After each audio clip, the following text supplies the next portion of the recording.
O Daniel Henrique tá aqui. Durante o final de semana, umas imagens foram divulgadas, gravadas por drones da Lei Seca, e aí mostram o jogador do Vasco, o Paulinho, pega no flagra, Dani. E aí descobriram que o tal do Fada, que é o motorista que tira, o motorista que ganha para tirar o carro de quem foi pego na Lei Seca, que um desses caras já tinha mais de 800 anotações por ter feito a mesma coisa. Nesse caso, ele ganhou R$ 300, né? Bom dia pra você, Dani. E sempre faturando, né, Agatha? Bom dia pra você, pro Rodolfo, também pros nossos ouvintes. Fazendo a cronologia, né, dos fatos. O Paulinho Paula, atacante do Vasco, ele foi parado em uma blitz da Lei Seca ali na Avenida Lúcio Costa, na altura da Praia do PP.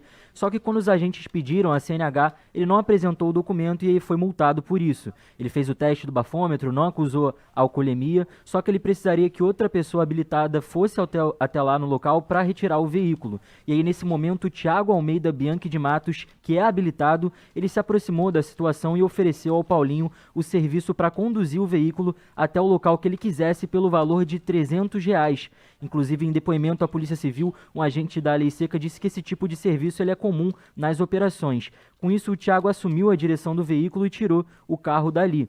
Só que eles não contavam que um drone da Lei Seca ia acompanhar e também monitorar o veículo por um tempo. Então, cerca de 500 metros depois, já na altura já da Praça do Ó, o Thiago para o carro e desce do veículo junto com o Paulinho. O jogador começa a mexer ali no celular por um tempo, provavelmente fazendo o Pix, e depois ele reassume a direção. Os agentes da Lei Seca observaram tudo pelas imagens feitas pelo drone e foram atrás do veículo para fazer uma nova abordagem e encontraram o Paulinho novamente como condutor do veículo. Ele foi multado pela segunda vez por dirigir sem habilitação em um período de menos de 1 minuto.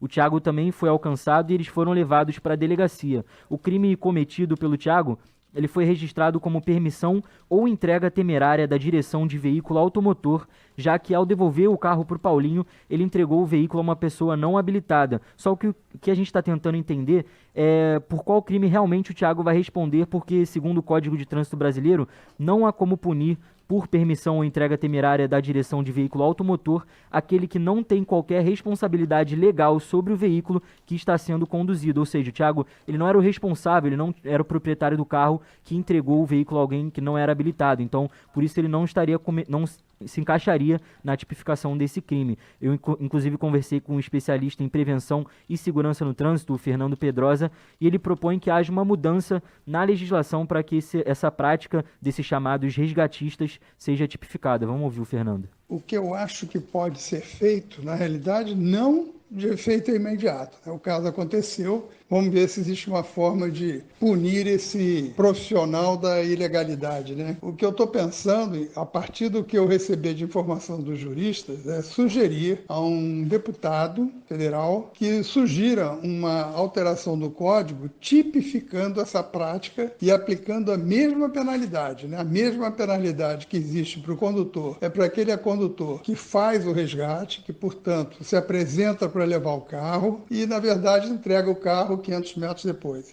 E o detalhe é que o Thiago ele já tinha dirigido para 815 condutores multados, então já não era a primeira vez que ele fazia isso. E fazendo as contas, se ele cobrou R$ 300 a cada serviço, ele faturou aí cerca de R$ 245 mil só com essa prática. O caso ele foi encaminhado ao Juizado Especial Criminal, o GCRIM, e a gente aguarda um posicionamento também do Tribunal de Justiça do Rio. Olha, primeiro o seguinte, eu acho que a mudança proposta aí pelo especialista, eu acho que faz sentido. Acho que a gente deveria realmente pensar, mas acho improvável que caminhe. O Congresso não consegue caminhar com algumas coisas tão debatidas, discutidas, até mesmo em âmbito nacional. Lembrando que, como eu falei no começo, a Lei Seca ela é muito forte no Rio de Janeiro, mas ela não é nacionalmente. Você não tem operações como essa no Brasil todo. E você não tem, certamente, também esse tipo de malandragem no Brasil todo. Você tem uma malandragem lá no Rio de Janeiro. Óbvio que o cara foi muito criativo. Esse cara que tá dando um monte de carona aí, que tá ganhando muito dinheiro com isso, já foi pego várias vezes. Ele foi criativo. Ele foi ali, pensou numa ideia. Uma pena que ele não pense uma ideia como essa para algo bacana para a sociedade, né? Para algo social, por exemplo, para ajudar pessoas no Rio de Janeiro. Mas, de qualquer maneira, alguma coisa tem que ser feita, porque senão, se o cara sai pela porta da frente e não dá em nada, ele volta. No dia seguinte ele tá em outra, ele fica realmente figurinha carimbada. Mas tá aí, tá demonstrado, tem imagem, não é a primeira vez. Aliás, eu já tinha ouvido pessoas comentando desse tipo de coisa já há um bom tempo, né, de gente que fica esperando antes para poder fazer esse transporte e arrumar algum.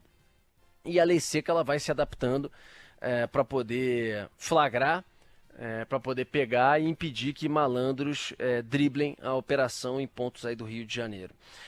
É isso. Valeu, Daniel. Um abraço. Valeu, até mais. Valeu, Dani. Obrigada pelas informações. 10h21, vamos. Um minutinho rápido de intervalo.